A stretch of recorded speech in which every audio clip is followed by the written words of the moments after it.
Mitmproxy tampering with get and post request response in one script.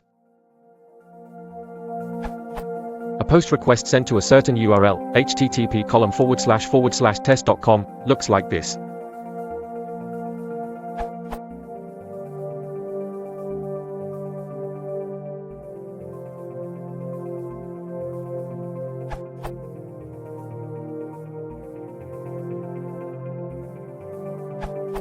I need to intercept the request and change sysadmin to true.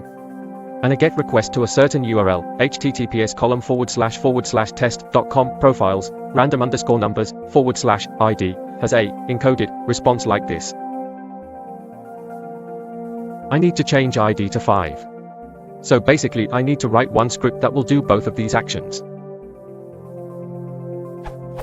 So far I have tried to take advantage of some examples on GitHub, but I haven't gotten it so far.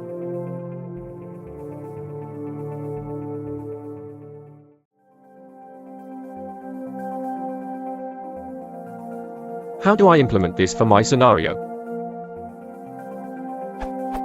Probably using the libmproxy to get HTTP request and response would be a better idea, maybe.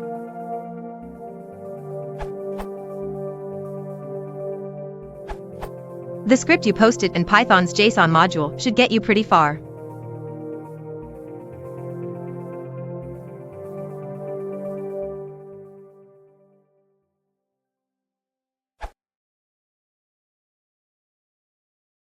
Okay.